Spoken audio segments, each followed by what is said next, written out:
नमस्कार. आवाज महाराष्ट्रामध्ये तुमचं सगळ्यांचं स्वागत. पुन्हा सगळ्यांना दीपावलीच्या खूप साऱ्या शुभेच्छा. आज धनत्रयोदशी आहे. या धनत्रयोदशीच्या दिवशी लोक धनाची पूजा करतात आणि वैद्यकीय क्षेत्रातले सगळे तज्ज्ञ मंडळी धन्वंतरीची पूजा करतात. पण या सगळ्यामध्ये जे धन आपण सांभाळतो, साठवतो, याच्या बरोबरीने हे जे तनमन धन आहे याची काळजी घेणं तितकंच गरजेचं आहे. आरोग्य उत्तम राहिलं तर साठवलेल्या धनाचा विनियोग योग्य ठिकाणी योग्य प्रकारे करता येऊ शकतो. आणि आरोग्य जर बिघडलं तर जेवढं साठवलं आहे तेवढं देखील कमी पडू शकतं. अशी परिस्थिती गेल्या काही दिवसांमध्ये झालेली अनेकांची आपण पाहिली. त्यामुळे आज आपण ही चर्चा तज्ज्ञ वैद्यकीय क्षेत्रातले यांच्यासोबत करणार आहोत आणि त्याच्यातून त्यांच्या सल्ल्याने आपल्या आयुष्यामध्ये आपली आरोग्य संपत्ती, मी संपत्ती हा शब्द जाणीवपूर्वक वापरतोय, आरोग्य संपदा तर सगळेजण सुदृढ करण्याच्या मागे लागलेले असतात, पण ही संपत्ती जोपर्यंत आपण सांभाळत नाही तोपर्यंत पुढं आपल्याला जायला वावही मिळणार नाही. आणि खऱ्या अर्थाने आज धन साठवण्याच्या नादामध्ये आपण दिवाळीला नवी गाडी बुक करतो, नव्या बाईक घेतो, अजून काय काय गोष्टी असतील नवनवीन योजना केलेल्या त्या घेण्याच्या मागे आपण सगळे लागतो. पाडव्याच्या दिवशी बुकिंग असेल, लक्ष्मीपूजनाच्या दिवशी बुकिंग असेल, अनेक गोष्टी प्लॅन आपण करतो. पण या गाडीची काळजी आपण किती प्रमाणात घेतो आणि घ्यायला विसरतो बघा, याच्याबद्दल आज आम्हाला चर्चा करायची आहे. कारण दिवाळीमध्ये राजकीय फटाके वेगवेगळे फुटत आहेत, त्याच्या बातम्या तुमच्यापर्यंत येत आहेत, आम्ही त्या दाखवतोच आहोत. पण थोडासा वेगळा विषय घेऊन दिवाळीत ही राजकीय चर्चा करायची नाही असं मी थोडंसं समोर ठेवलं आणि तुमच्या मनातल्या चर्चेला थोडासा वाव देण्याचा प्रयत्न करतो. आपल्यासोबत आत्ता डॉक्टर सुयोग दांडेकर आहेत, आयुर्वेदाचार्य. डॉक्टर स्वागत आपलं. डॉक्टर विनय थोरात आहेत, गॅस्ट्रोएंटरोलॉजिस्ट पुण्यावरून. डॉक्टर आपलंही स्वागत. डॉक्टर मंगेश पाटे आपल्यासोबत आहेत, राष्ट्रीय सचिव IMA हॉस्पिटल बोर्डाचे. डॉक्टर आपलंही स्वागत. आपल्या तिघांनाही दीपावलीच्या खूप साऱ्या शुभेच्छा.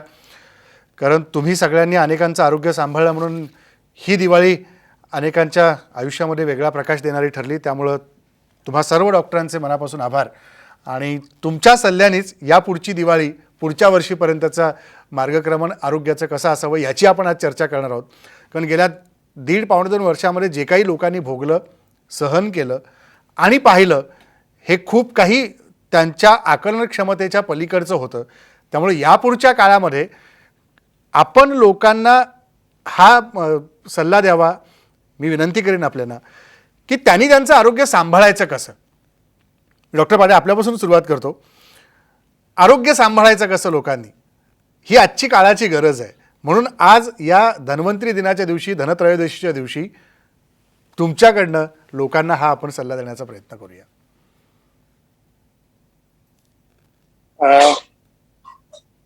सुरुवातीला आपल्याला या कोरोनाच्या काळात हे नक्की कळालेलं आहे की प्रिव्हेन्शन हे आजारी पडण्यापेक्षा फार फार महत्वाचं आहे. कारण लक्षात घ्या, आता आपण मास्क वापरले, सोशल डिस्टन्सिंग केलं, घरात बसून राहिलो, वॅक्सिन घेतलं आणि ह्या गोष्टी केल्यामुळे आपल्याला मोठ्या प्रमाणात जीवाची हानी वाचवतात. त्यामुळे प्रिव्हेन्शन ह्याचं महत्व आता सर्वसाधारण जनतेला कळालं. मग तो आता करोना असो, डायबिटीज असो, ब्लड प्रेशर असो, त्या सगळ्या गोष्टींचं आपल्याला आता माहिती झालं की प्रिव्हेन्शन बेटर देन क्युअर. कारण प्रिव्हेन्शन नाही केलं, प्रिव्हेन्शनला खर्च खूप कमी होतो. क्युअरला साधारण 1000 पट किंवा लाख पट पैसे जाऊन सुद्धा काही खात्री नाही तुम्ही बरोबर. तर आता ह्या करोनाच्या काळात नेमकं काय झालंय, डायबिटीजचं प्रमाण वाढलंय, ब्लड प्रेशरचं, हार्ट डिसीजचं, बॅक एक, मानेचे त्रास, कारण माणूस घरात बसून येतो, वजन वाढलं होतं. त्यामुळे आता हा रोलबॅक टाइम आहे. परत वजन कमी करणं, परत व्यायाम करणं, स्वतःचं स्वास्थ्य परत मार्गावर आणणं, या सगळ्या गोष्टी करणं फार गरजेचं आहे. अगदी खरं आहे. डॉक्टर मंगेश पाटे, आत्ता आपण ज्या स्थितीमध्ये आहोत बेसिकली, की असं कोरोना थोडासा उतरता आहे असं जाणवत आहे आणि दिसतं सुद्धा आहे. परंतु याचा अर्थ दुर्दैवाने असा काढतोय की कोरोना आता संपला, तर अशा या भ्रमात कोणीही राहता कामा नये असं स्पष्ट माझं मत आहे. आणि सुदैवाने आता गणपती गेलेत आहेत, आपले दसरा गेला, तेव्हा जी गर्दी झाली होती त्याच्यानंतर सुद्धा जास्त काही आपल्याकडे पेशंटची वाढ झालेली नाही, हे चांगली गोष्ट आहे. आता दिवाळी चालू झालेली आहे ऑलरेडी. मार्केटमध्ये तुम्ही गेलात तर प्रचंड गर्दी, पाया ठेवायला जागा नसते कुठे. परंतु हे सर्व करत असताना आपण गेल्या 1.5-2 वर्षामध्ये कशामधून गेलेलो आहोत याचं भान लोकांनी ठेवणं अतिशय आवश्यक आहे. त्यामुळे बेसिक जे नॉर्म्स आपण पहिल्यापासून सांगितलेले आहेत की मास्क सगळ्यांनी नीट, व्यवस्थित, सायंटिफिक, शास्त्रीय दृष्ट्या घालणं आवश्यक आहे. सोशल डिस्टन्सिंग पाळणं, गर्दी न टाळणं हे फार महत्वाचं आहे. परंतु आणि सॅनिटायझेशन आणि स्वच्छता, पण या सर्व गोष्टींचं सर्रास उल्लंघन होताना सर्वत्र दिसत आहे. मग ते लोकांचे मार्केटमध्ये असू दे किंवा राजकीय पक्षांच्या रॅली असू दे किंवा त्यांच्या सभा असू दे किंवा इतरत्र कुठे काही कार्यक्रम होतात सार्वजनिक, तिथे या सर्व ठिकाणी या तीनही गोष्टींचं पालन होत नाही ही दुर्दैवाची बाब आहे. त्यामुळे 1.5 वर्षामध्ये आपण काय शिकलो, एवढ्या सगळ्या पॅन्डेमिक मधून आपण गेलेलो आहोत, तर या सेकंदाला मला लोकांना हेच आवाहन करायचं आहे, आपण ते दिवस विसरू नका. आपण मास्क नीट घाला, स्वच्छता पाळा आणि गर्दी अजिबात करू नका. मार्केटमध्ये गेल्यानंतर तुम्हाला आकाश कंदील अर्ध्या तासाच्या उशिरा मिळाला तर फरक पडत नाही काही, जेणेकरून तुम्ही झुंबड कराल काहीतरी वस्तू घेण्यासाठी, खरेदी करण्यासाठी. सो हे सगळं टाळलं गेलं पाहिजे. आणि याच्यामध्ये ऍडमिनिस्ट्रेटिव्ह रोल हा अतिशय महत्वाचा ठरणार आहे, हे मी ठासून परत एकदा सांगेन. ॲडमिनिस्ट्रेशनचा रोल याच्यात सगळ्यात महत्त्वाचा असेल. डॉक्टर सुरेख दांडेकर, या काळामध्ये आपण बघितलं की प्रत्येक गोष्ट आपल्याला पुन्हा एकदा जुन्या काळाकडे घेऊन गेली. मी काढे प्यायला सुरुवात केली, मी वाफ घ्यायला सुरुवात केली. हे रेग्युलर प्रत्येक डॉक्टर प्रत्येक पेशंटला सांगतो की गोळी घेण्याआधी तुम्ही एवढं करा, बस होऊन तुमचं आरोग्य सुदृढ राहील. पण आपल्याला पटकन गोळी घेऊन लवकर बरं व्हायचं असतं. आणि अशा काळामध्ये मग प्रत्येक वेळेला गोळीच्या बरोबर एक मानसिक आधार डॉक्टरांचा सल्ला देऊन जातो. तर तुम्ही आजच्या धन्वंतरी दिवशी काय सांगाल की ही धन्वंतरीची पूजा आणि आजचा दिवस पुढच्या वर्षभराच्या आरोग्यासाठी किती महत्त्वाचा आहे? डॉक्टर, तुमचा आवाज म्यूट झालाय, फक्त म्यूट काढाल.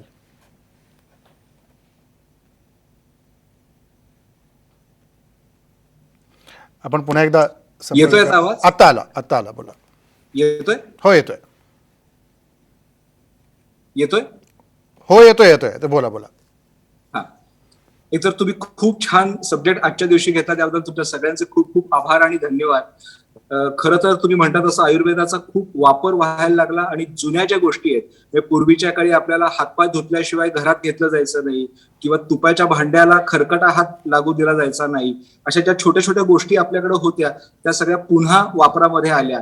आणि जसं तुम्ही सुरुवात करत असताना गाडी बुक करण्याबद्दल म्हणलात, तर तसं मला आयुर्वेदाच्या मधनं सांगायचं असं वाटेल की जसं गाडीचं सर्व्हिसिंग आपण वेळच्या वेळेला करतो, गाडीची कंडिशन चांगली राहावी, तिनं वाटेत धोका आपल्याला देऊ नये या ह्याच्या करता, किंवा तिचं ऍव्हरेज चांगलं राहावं या ह्याच्या करता, तसं आपण जर आपल्या शरीराची शुद्धी जर का तशी व्यवस्थित ठेवली तर साहजिकच आपल्याला त्याचा खूप चांगला उपयोग भविष्य काळामध्ये होणार आहे. आणि ज्या छोट्या छोट्या गोष्टी आहेत की या वर्षभरामध्ये आपण पाळू शकतो, जसं लोक प्राणायाम करायला लागले, काढा घ्यायला लागले, तसं एकूणच तुमच्या आहारामध्ये जसं फोडणीमध्ये कढीपत्ता घालणं ही जी गोष्ट आपल्याकडे आहे, या कढीपत्त्यामुळं हे जे पाचक गुण आहेत, म्हणजे खाल्लेल्या अन्नाचं पचन होऊन त्यातनं प्रतिकार शक्ती स्वतःची स्वतः चांगली बनावी याकरता या छोट्या छोट्या गोष्टी, दालचिनी आहे, हळद आहे, हे आपल्या आहारामध्ये रेग्युलर जर का आपण ठेवलं तर साहजिकच त्याचा उपयोग होणार आहे.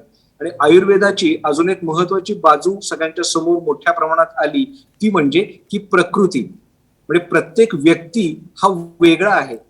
म्हणजे काढा कुणाला उष्ण पडला, कुणाला अगदी मुळव्याध झाली, कुणाला रक्त पडायला लागलं आणि दुसऱ्याला मात्र काहीही होत नाहीये.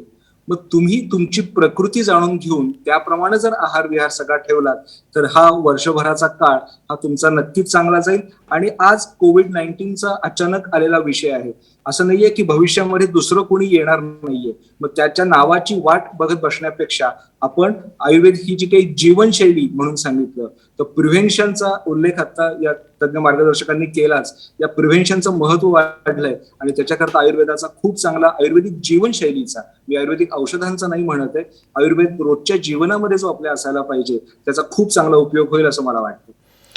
नाही, बिलकुल की या सगळ्यामध्ये डॉक्टर विनय थोरात एक गोष्ट प्रकर्षाने जाणवते. म्हणजे तुम्ही काही वेळेला पाहिलं असेल, तुम्ही वारीत देखील चाललेलं मी पाहिलं होतं. तर याच्यातनं जी एनर्जी मिळते, इवन आता डॉक्टर मंगेश पाटे देखील अनेक ठिकाणी व्याख्यानांसाठी जातात आणि तिथे लोकांना भेटतात. त्या लोकांना भेटल्यानंतर त्यांच्या संवादातून मिळालेले मुद्दे असतील किंवा डॉक्टर दांडेकरांकडे तिकडे त्यांच्या क्लिनिकला आल्यानंतर जसं प्रकृतीचा उल्लेख त्यांनी केला त्यानुसार काही गोष्टी त्यांना समजत असतील किंवा त्याच्यानुसार ते सल्ले देतात. तर याच्यातली एक गोष्ट अशी आहे की आजकाल आरोग्याकडं दुर्लक्ष होतं, याची नेमकी कारणं कोणती असावीत असं तुम्हाला वाटतं?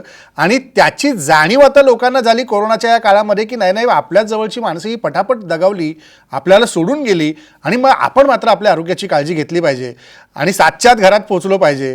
त्याचा हात जेवायच्या आधी स्वच्छ धुतले पाहिजेत.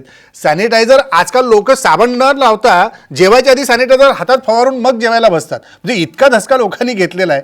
तर ही काळजी स्वतःची आपण कशी ठेवली पाहिजे याचं भान आता लोकांना यायला लागलं असं म्हणायला वाव इथे डॉक्टर थोरात? नक्कीच. लोकांना आता हे कळालंय की आयुष्य किती मौल्यवान आहे.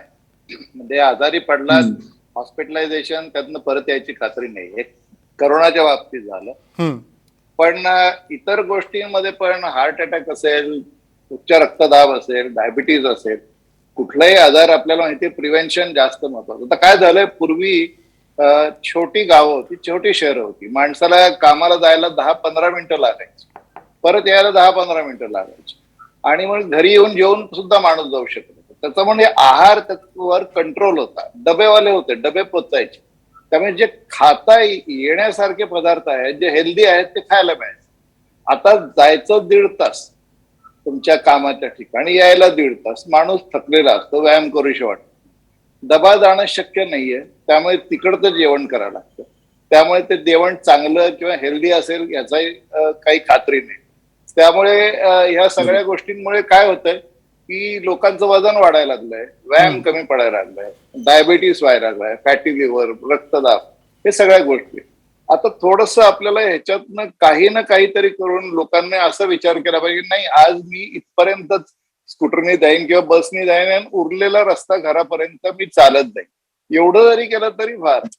दुसरं आहे मेंटल स्टेट.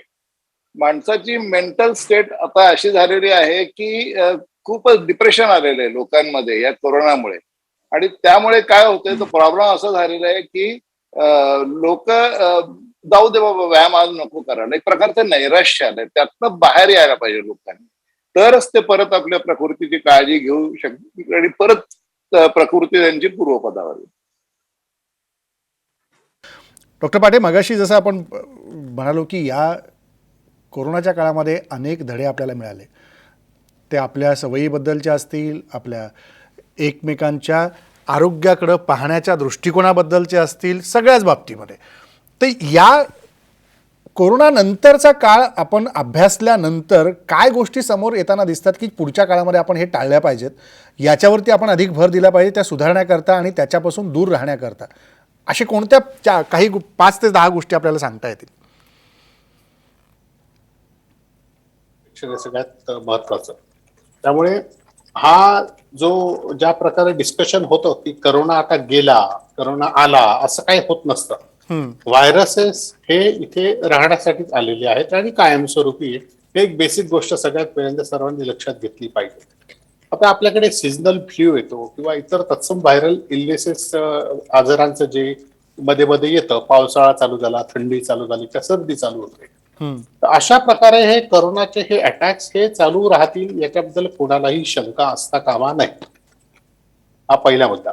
दुसरा, आपण जी पहिली वेव्ह किंवा दुसरी वेव्ह याच्यामध्ये आपलं जे भयानक नुकसान झालं आणि तो भयानक मोठा आघात होता या वेव्हचा, मे बी तशा प्रकारचे आघात आपल्याला दिसणार नाही, पण करोना व्हायरस हे आपलं जीवनशैलीचं रुटीन अविभाज्य घटक बनून राहणार आहे याच्याबद्दल शंका बाळगू नये कोणी.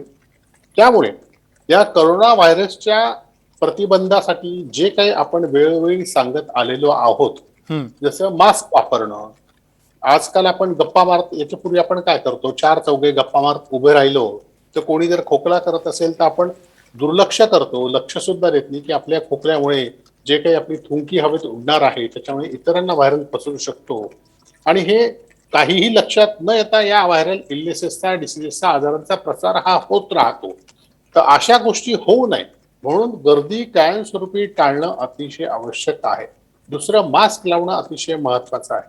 आणि तिसरं, सर्वत्र स्वच्छता पाळली गेली पाहिजे. हे 3 गोष्टी अतिशय महत्वाच्या आहेत. याच्यापासून कोणालाही सुटका नाही, हे सर्वांनी लक्षात घेतलं पाहिजे. तुम्ही जर वेस्टर्न कंट्रीजमध्ये जेव्हा आपण जातो ना फिरायला, तिथे बघा तुम्ही लोकांची जीवनशैली किती स्वच्छ. आपले स्वतः भारतीय लोक जेव्हा परदेशामध्ये जातात तिथे ते सर्वत्र स्वच्छता पाळतात, तिथे सर्व नियम पाळतात. इथे आले की आम्ही परत विसरून जातो. आपल्या देशात आल्यानंतर काय होतं की त्यांना परत आपल्या मूळ मार्गावरील हे सगळ्या गोष्टी अनफॉलो करतात. हे दुर्दैवाचं लक्षण आहे. आपण या सगळे आपले लिमिटेशन्स, जे आवश्यक आहे गोष्टी, त्या जाणल्या पाहिजे आणि त्यानुसार आपली वागणूक सर्वांनी केली पाहिजे सर्वत्र. हे संस्कारच आपल्यावर होणे फार महत्वाचे आहे. अगदी बालपणापासून तर आता आपण मोठे आहोत त्या सगळ्यांपर्यंत ह्या गोष्टी आपल्याला पाळायच्या आहेत, त्याच्यापासून सुटका नाही. हे आता 1.5-2 वर्षात आपण शिकलेलो आहोत आणि कायमस्वरूपी हे लक्षात ठेवणं अतिशय महत्वाचं आहे. अगदी खरं आहे की या गोष्टी आपण निश्चितपणे सगळ्यांनी शिकल्या पाहिजे. स्वच्छतेच्या बाबतीतल्या आपला परिसर आपण स्वच्छ ठेवला पाहिजे, आपलं घर आपण स्वच्छ ठेवलं पाहिजे, आपली सोसायटी आपण स्वच्छ ठेवली पाहिजे. आणि हे शहरांच्या बाबतीत वार्डापासून सुरू होतं ते महानगरापर्यंत पोहोचतं आणि गावामध्ये एका गल्लीपासून ते पूर्ण गावापर्यंत सगळा परिसर स्वच्छ करण्याकरता आपण सगळ्यांनी हातभार लावला पाहिजे. कारण आत्ता याची खूप गरज आहे. स्वच्छता आपण किती स्वतःची सांभाळू त्याप्रमाणे या सगळ्या रोगांपासून आपण स्वतःला निरोगी ठेवण्याकरता म्हणून पावलं टाकतो असं समजायला काही हरकत नाही. पण डॉक्टर दांडेकर, एक आयुर्वेदाच्या दृष्टीने काही गोष्टी आजच्या दिवशी म्हणून मला विचारायच्या आहेत.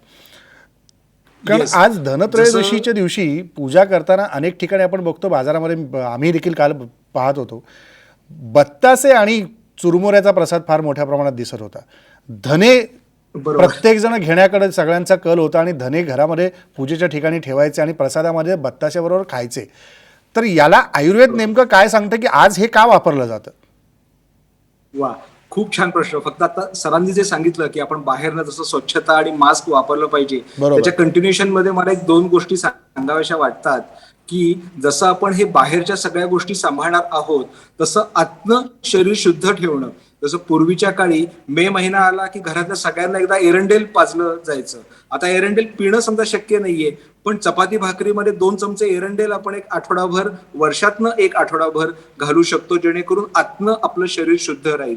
कारण बऱ्याच घरांमध्ये असं जाणवलं की आई, वडील, मुलगा तिघही पॉझिटिव्ह झाले, त्यातल्या कुणाला ऍडमिट करायला लागलं, पण घरातली मुलगी मात्र पॉझिटिव्ह आली नाही. याचा अर्थ आत्म प्रतिकार शक्ती निर्माण होणं हे गरजेचं आहे. आणि त्यांनी जसं आजाराबद्दल सांगितलं तसं डायबिटीस, जसं आपण डायबिटीसची व्याख्या म्हणतो की diabetes is a lifestyle disorder. आणि what is Ayurveda? Ayurveda is a lifestyle. म्हणजे ही डायबिटीज, ब्लड प्रेशर, थायरॉइड किंवा इतर जे काही सगळे आजार आहेत, फॅटी लिव्हर वगैरे ते म्हणले, तर ते ड्रगलेस राहण्यासाठी लोकांनी त्यांच्या जीवनशैलीमध्ये बदल करायला पाहिजे. त्याचा चांगला उपयोग होईल. मग त्याला घरगुती आपण नस्य कर्म करणं असेल, विरेचन करणं असेल, तर हे करून ही स्वच्छता पाळली पाहिजे, आत्म स्वच्छता पाळली पाहिजे. हे महत्वाचं आहे. आणि तुम्ही जसं म्हणलात की धन्वंतरीला धनेच का व्हायचे किंवा धनेच का त्या दिवशी खायचे, तर धन्यांच्यावर आज संशोधन झालेलं आहे की रक्तातलं कोलेस्ट्रॉल, ट्रायग्लिसराईड कमी करण्याकरता धने खूप खूप उपयोगी आहेत. आणि आयुर्वेदामध्ये त्याचे गुणधर्म सांगताना सांगितले की दीपन आणि पाचन. दीपन म्हणजे कडकडून भूक लागली पाहिजे आणि पाचन म्हणजे सगळं पचवून टाकलं पाहिजे. आपण काय खायचं याच्यावर भर देतो आहोत. प्रोटीन्स खायचे, हे खायचं, ते खायचं, पण ते खाल्लेलं पचलं तर पाहिजे. किंवा स्ट्रेस बद्दल आपण बोलतोय, आपण म्हणतो की खाल तसे तुमचे विचार बनतील, खाल तसं तुमचं मन बनणार आहे. तर त्याच्यामध्ये आपण ऍड करूयात की खाल्लेलं पचेल कसं याच्यावर तुमचे विचार पण ठरणार आहेत. तर त्याच्यामुळं जर हे धने जर तुम्ही रेग्युलर आहारामध्ये ठेवले काही नाही, सिंपल उपाय आहे. कारण 1 चमचा धन्याची पावडर 1 ग्लास पाण्यामध्ये टाकून असे जर पाण्याचे ग्लास तुम्ही दिवसभरात पीत राहिलात, ज्याला मॉडर्न लँग्वेजमध्ये इन्फ्युज्ड वॉटर असं म्हटलं जातं, वेगवेगळ्या हॉटेल्समध्ये ते मिळतं किंवा साऊथमध्ये मेडिकेटेड वॉटर म्हणून दिलं जातं. हे धन्याचं पाणी जर रेग्युलर आहारामध्ये ठेवलं तर त्याचा चांगला उपयोग होईल. धने हे धन्वंतरीच आहेत असं म्हणलं तर वावगं ठरणार नाही. ज्या लाह्या आहेत त्या लाह्यांचे गुणधर्म असे सांगितले की त्या अतिशय पचायला हलक्या आणि तुष्टीपुष्टीदायक आहेत. मगाशी सरांनी जसं सांगितलं की 1.5 तास प्रवास करून जायचं, मग तिथलं खाणं पिणं, तर ह्या लोकांनी जर लाह्या किंवा तूप जिऱ्याची फोडणी देऊन, तूप जिरे हळद घालून फोडणी देऊन जर या लाह्या जवळ ठेवल्या आणि दर 2-2.5 तासांनी स्टमक रिकामं होतं, त्यामुळे एवढं पसाभर जर त्या लाह्या जर ते खात राहिले तर तुष्टीपुष्टी देऊन टवटवी चांगली येणार आहे. आणि बत्तासे हे अतिशय उत्तम पित्तशामक आहेत. आज आपण एवढं बौद्धिक काम करतो, स्ट्रेसफुल लाईफ जगतो, टार्गेट्स आहेत, डेट्स आहेत सगळ्या, तर ह्या सगळ्या ह्याच्याकरता म्हणून जर तुम्ही बत्तासे जवळ ठेवलेले असतील किंवा आजकाल स्क्रीन टाइम लोकांचा खूप वाढलाय, स्क्रीनचे दुष्परिणाम व्हायला लागलेत, तर या गोष्टी करता सुद्धा हे धने, लाह्या आणि बत्तासे खूप उपयुक्त आहेत आणि म्हणून ते औषधी म्हणून आज धन्वंतरीला पूजेमध्ये ठेवले जातात. नाही, बिलकुल की ही लाईफस्टाईल तर बदलत चाललीच आहे की लाईफस्टाईलच्या बदलाचे परिणाम डॉक्टर थोरात तुमच्याकडे येणाऱ्या पेशंटकडे अधिक जाणवत असतील, कारण याचे सगळे परिणाम पोटाच्या इथेच अधिक होतात आणि तिथे येऊन लोक तक्रारी करायला लागतात की नाही बाकी काही दिवसापर्यंत मला बरं होतं पण आता या गोष्टी माझ्या आयुष्यातल्या बदलल्या आहेत आणि त्याच्यामुळे माझं सगळं रोजचं जीवनशैली बदलून गेली आहे. तर याची निरीक्षण तुम्ही काय नोंदवाल डॉक्टर थोरात? दोन गोष्टी आहेत की आपलं हाय कार्बोहायड्रेट डाएट झालंय वेस्ट सारखं. करेक्ट. त्यामुळे कार्बोहायड्रेटमुळे जाडी वाढते. आपलं जी कल्पना आहे की फॅटमुळे जाडी वाढते ते चुकीचं आहे. कार्बोहायड्रेटचं जाडीमध्ये परिणाम म्हणजे रूपांतर होतं शरीरात गेले. त्यामुळे कार्बोहायड्रेट डाएटचे शक्यतो आपण टाळले पाहिजे. आणि शक्यतो पूर्वीचा जो आहार होता, आपण पोळी भाजी थोडासा भात सॅलड वगैरे, या आहाराकडे लक्ष द्यायला पाहिजे. थोडे कष्ट पडतील तुम्हाला, तो बनवून सकाळी तुमचा डबा न्यायला, पण तो फायद्याचा ठरेल. व्यायाम करा आणि सगळ्यात महत्वाचं म्हणजे मास्क जे आपण आता घालत होतो त्याच्यात असं लक्षात आलंय आमच्या की 60 to 70%, 60 ते 70% ट्युबरक्लोसिसचं प्रमाण कमी झालंय, कारण तो हवेतनं पसरत आणि त्याच्यावर हजारो रुपये करोडो रुपये आपण खर्च करतोय या नॅशनल ट्युबरक्लोसिस प्रोग्राम. तर प्रत्येकाने जर का 3 वर्ष मास्क घातले तर मला वाटतं जवळजवळ नाहीसा होईल ट्युबरक्लोसिस या देशात. हा फार महत्वाचा ऑब्झर्वेशन आहे या मास्कच्या प्रकारे. खूप मोठा मुद्दा, बाकी गोष्टींची काळजी घ्यायलाच पाहिजे. खूप मोठा मुद्दा आहे डॉक्टर, तुम्ही आता मांडला तो की ट्युबरक्लोसिसच्या संदर्भामध्ये डॉट्सची एवढी औषधं वापरली जातात, इतक्या मोठ्या प्रमाणात डॉटच्या माध्यमातून उपचार केले जातात, पण जर 70% केवळ मास्कमुळे जर ट्युबरक्लोसिसवरती आपण प्रतिबंध घालू शकलो आणि उरलेल्या 30% अजून आपण प्रयत्न केले तर याचं निर्मूलन काही अशक्य गोष्ट नाही आहे, तुम्ही म्हणता त्याप्रमाणे. 100% अगदी. आय थिंक ते फ्युचर आहे आपल्या प्रिव्हेन्शन स्ट्रॅटेजीचं मास्क, पण ते प्रत्येकाने घातलं पाहिजे आहे, महत्वाचं आहे. आपण जर का जपानला गेलं तर आपण बघितलं की सगळे लोक मास्क घालतात. जवळजवळ नाहीये ट्युबरक्लोसिस त्या देशात. त्यामुळे हे तर म्हणजे लाईव्ह एक्झाम्पल, म्हणजे उदाहरण आहे ते. नाही, अगदी खरं आहे. मला बघातपासून मुद्दा एक विचारायचा डॉक्टर पाटे असा की वॅक्सिनेशनच्या संदर्भामध्ये आता सरकारने घोषणा केली की 100 कोटी डोसेस आम्ही पूर्ण केलेले आहेत, 100 कोटी लोकांपर्यंत वॅक्सिनेट त्यांना केलेलं आहे. पण त्यातले ड्युएल डोसेस, डबल जे फुल्ली वॅक्सिनेटेड झाला म्हणून पूर्ण लसीकरण ज्यांचं झालं आहे असे केवळ 30%च लोक आहेत. म्हणजे 70% लोकांचं एकेरी लसीकरण झालेलं आहे. आणि मग या 70% एकेरीमधले जर लोक असतील तर उरलेल्या 30%मधले दोन्ही डोस न झालेले लोक आहेत अजून. त्यांना असं वाटतं की गेल्या 1.5-2 वर्षात मला कुठेच काही झालं नाही आहे, मी कुठे पॉझिटिव्ह नाही आलो, मला काही कोरोनाची बाधा नाही झाली, त्यामुळे मला वॅक्सिन घेण्याची गरज काय. तर हा जो एक संभ्रमावस्थेतली जाणारी मंडळी आहेत हे अधिक आरोग्याकडे दुर्लक्ष करून लोकांचं आरोग्य धोक्यात आणण्याचा प्रयत्न करतात. 100%. एक लक्षात घ्या, वॅक्सिन्स हे आधुनिक वैद्यकीय शास्त्राचं हे या लोकांच्या मानव जातीला दिलेलं एक फार मोठी भेट आहे, लक्षात घ्या. बरोबर. सर्वांनी लक्षात घेतलं पाहिजे. वेगवेगळी वॅक्सिन्स आपण वापरतो. पल्स पोलिओचे उदाहरण घ्या. 1996 सालापासून आपण पल्स पोलिओ आज तागायत करत आहोत. पोलिओ जवळजवळ इरॅडिकेट झालेला आहे, पण सुदैवाने अजूनही आपण सर्वत्र पल्स पोलिओचे मध्ये मध्ये आपण डोसेजेस देतो लोकांना. नंबर 2, जे युनिव्हर्सल इम्युनायझेशन प्रोग्राम आहे त्याच्यामध्ये सुद्धा आपण इंजेक्टेबल पोलिओ हे रेग्युलरली अजूनही वापरतो आहोत. कारण आपण इरेडिकेशन जरी डिक्लेअर झालेलं आहे पोलिओचं, वी डोंट वॉन्ट टू, आपल्याला कुठलाही धोका पत्करायचा नाही. तर व्हॅक्सिनमुळे हे शक्य झालंय. स्मॉल पॉक्स आज दिसत नाही, हे फक्त व्हॅक्सिनमुळे ह्या मिळवलेला विजय आहे त्या आजारावर. त्याच धर्तीवर करोनाचं व्हॅक्सिन जे भारतामध्ये आपण स्वतः तयार केलं, की कोवॅक्सिन असू दे किंवा कोविशिल्ड असू दे किंवा अजूनही ते व्हॅक्सिन येत आहे, हे व्हॅक्सिन्स आता तुम्ही म्हणतात त्याप्रमाणे 100 कोटी डोस हे झालेले आहेत. आणि ही अतिशय स्वागतार्ह गोष्ट आहे. 30% म्हणजे 30 लाख किंवा आता आजच्या तारखेनुसार कधी 31 लाख लोकांचे दोन्ही व्हॅक्सिनचे डोस पूर्ण झालेले आहे. परंतु एक डोस झाला आहे किंवा 2 डोस झाले आहे, इव्हन येत्या काळामध्ये लोकांना बुस्टर सुद्धा घ्यावा लागणार आहे, हे ऑलरेडी परदेशामध्ये आपण बघत आहोत. या गोष्टीवर विसंबून न राहता याच्यामध्ये जे चर्चा होते ना व्हॅक्सिनच्या बाबतीत, तिचा असा अर्थ काढला जातो की व्हॅक्सिन घेतले, दोन्ही डोस झालेत म्हणजे मी सुरक्षित आहे, मला मास्क तसा वापरायची कोणीही गरज अर्थ नाही. काढून नये. हा, तर हे सुरक्षिततेचे नियम हे सर्वांनी पाळणं, हे अंगीकृत कायमस्वरूपी असणं हे अतिशय महत्वाचं आहे. आता याच्यामधला पुढचा प्रश्न विचारतात, जर आम्हाला हे नियम पाळायचे मग व्हॅक्सिन कशा करता घ्यायचं. एक लक्षात घ्या, जेव्हा तुम्ही कांजण्यांचं व्हॅक्सिन लस घेतात, गोवरची लस घेतात, बीसीजीचं व्हॅक्सिन घेतात, ट्युबरक्युलोसिसचा विषय काढणार, बीसीजीच्या व्हॅक्सिनमुळे ट्युबरक्युलोसिसवर किती कंट्रोल आपण मिळवलेला आहे. सेम गोष्ट करोनाच्या बाबतीमध्ये, जेव्हा व्हॅक्सिनेशन भारताने 100 कोटी डोस पूर्ण केले, चायनाने डबल त्याच्या जवळजवळ डोस आतापर्यंत गेलेले आहेत आणि 80% जनता ही डबल व्हॅक्सिनेशन पूर्ण झाल्या की त्यांच्याकडे आहे. आपल्याकडे 31 कोटी लोक आतापर्यंत डबल डोस झालेले आहेत. परंतु आता या सेकंदाला सुद्धा चायनामध्ये नवीन व्हरायंटचा थोडा उद्रेक झालेला आपल्याला दिसतो आहे. तर व्हायरसची एक ख्याती असे लक्षात ठेवा, त्यांचं म्युटेशन फार लवकर होतं, त्याच्यात ते एक्सपर्ट असतात आणि ते म्युटेट होऊन अशा प्रकारे स्वतःच हे बनवतात की ते ह्युमन शरीराला, मानवी शरीराला परत अटॅक करू शकतील. हे आजची गोष्ट नाही, हे गेल्या शतकापासून आपण बघत आहोत. वेगवेगळ्या प्रकारचे इव्हन कांजिण्यांचं व्हायरस असू दे, गोवरचा असू दे. बरोबर. पूर्वी बघा तुम्ही, गोवरचे जेव्हा एखाद्याला गोवर होऊन गेलं तर आपण म्हणायचो की याला गोवर झाला, आता आयुष्यभर याला गोवर होणार नाही, कांजिण्या होणार नाही. आजकाल असं दिसतं, काही पेशंट्सला गोवर कांजिण्या होऊन गेल्यानंतर सुद्धा तुम्हाला थोडंसं वेगळ्या प्रकारच्या कांजिण्या किंवा वेगळ्या प्रकारचा गोवर, ज्याला व्हरायंट म्हणतात, असं त्या पेशंट्सला प्रकट झालेलं आपल्याला दिसतो.